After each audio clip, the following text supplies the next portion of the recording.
The new lineup of the iPhone 12s was just released by Apple. These include the iPhone 12 mini with a diagonal screen size of 5.4 inches, the iPhone 12 at 6.1 inches, the iPhone 12 Pro at 6.1 inches, and the iPhone 12 Pro Max at 6.7 inches. There has been a lot of coverage on these phones already, but the biggest selling point, in my opinion, are the cameras that are included. But so little is said about them. So, in this video, I am going to focus on the iPhone 12 Pro Max and explain what everything is and why those numbers matter.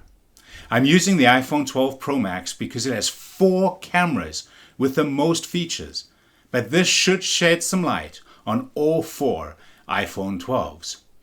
Hi, this is Steve, and my goal is to help you make your computing experience easier.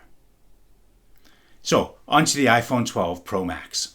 To quickly cover some of the new features, which are, in and of themselves, mind-blowing. iPhone 12 Pro Max will be available in 4 stainless steel finishes, including silver, graphite, gold, and my favorite, Pacific Blue. It now comes with 5G, which means that you can download at 4 gigabits per second or 500 megabytes per second and upload at 200 megabits or 25 megabytes per second under ideal conditions. The new Super Retina XDR display. Wow! This new OLED display has more than 2 times the amount of pixels than the iPhone 11. The Pro Max has 2778 by 1248, which gives you about 3.5 million pixels, with 458 pixels per inch. The new ceramic shield screen, up to 4 times better drop performance, so less screen cracks and breaks. A new A14 Bionic 6-core CPU and 4-core GPU processor blows all previous smartphones clear out of the water for sheer performance. MagSafe is an advanced new system that improves the wireless charging experience and now accommodates magnets so you can snap on cases and wallets, with more things on the way like car mounts and multi-charger docks. Water and dust resistant with an IP rating of 68 or an Ingress protection code. What this means is it has better dust protection and it can be submerged in up to 6 meters of water for 30 minutes. Powered by this new A14 Bionic chip, coupled with the image signal processor, the Pro Camera system is a step above the rest. The A14 Bionic drives increased image quality and enables powerful computational photography capabilities that are not possible with traditional cameras. So let's have a look at more detail. The top camera is the new 12 megapixel telephoto camera with an f2.2 aperture and a 65mm focal length, which allows for longer framing in portrait style photos. With this new telephoto camera, you can now optically zoom in up to 2.5 times for closer shots. Together with the ultra-wide 30mm lens, you have a full 5 times optical zoom range for way better photos. The bottom camera is the new wide camera with an f1.6 aperture, a new sensor, and an all-new system for optical image stabilization. This sensor is 47% larger with 1.7 micron pixels, which means way more light can enter, and it allows for an unbelievable 87% improvement. The right camera is a 12 megapixel ultra-wide camera with an amazing 120-degree field of view. The iPhone 12 Pro Max True Depth camera, which is the front camera, is also 12 megapixels with an f2.2 aperture, supporting all the features of night mode, deep fusion, lens correction, retina flash, auto image stabilization. But as great as all that means, and as impressive as it looks, what does it actually mean? Well, let's begin. Megapixels, or a 12 megapixel image, is the actual size of the image. And 12 megapixels is 4,000 pixels wide by 3,000 pixels high. 4,000 times 3,000 is 12 million. A micrometer is 1 millionth of a meter, or 1,000th of a millimeter. So at 1.7 micron pixels, the pixel sensor is large for a smartphone camera. The average smartphone camera is at 1.1 micron pixels. Now, the larger the sensor, the larger the pixels can be, and the more that can fit on the sensor, which in turn allows more light to be recorded.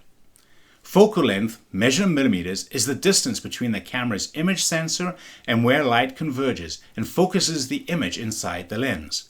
In the iPhone 12 Pro, there are 7 element lenses in the wide lens, 5 in the ultra wide, and 6 in the telephoto lens.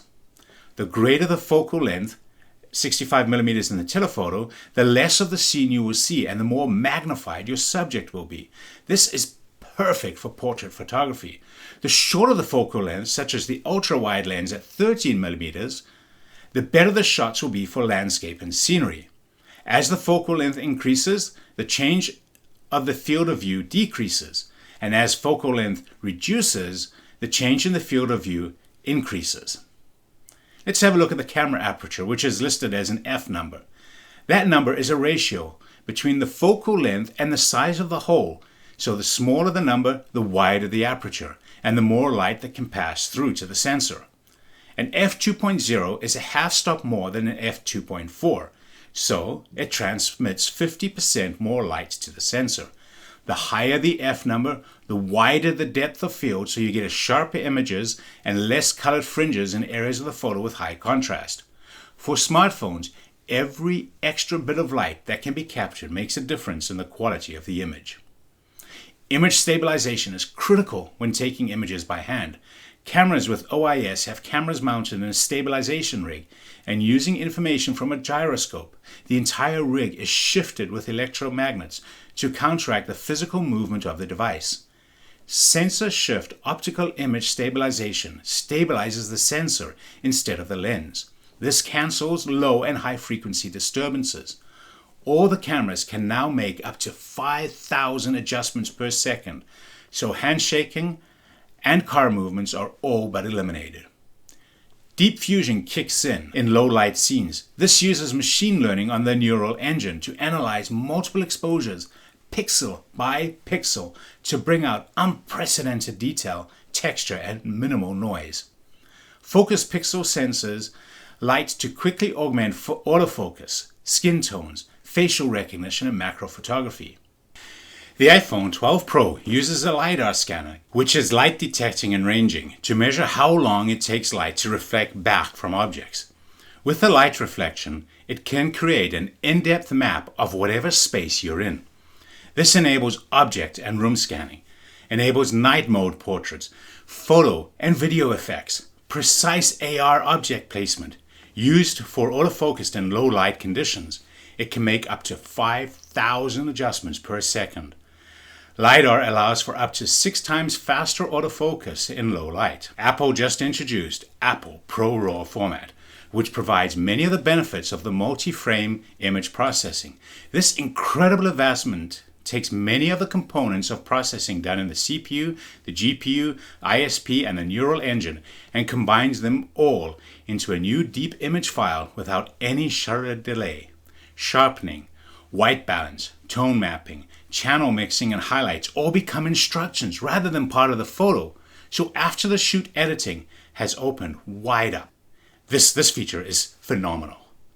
It offers the highest quality video in a smartphone and is the first camera and the only device in the world to enable an end-to-end experience for HDR video with Dolby Vision up to 60 frames per second.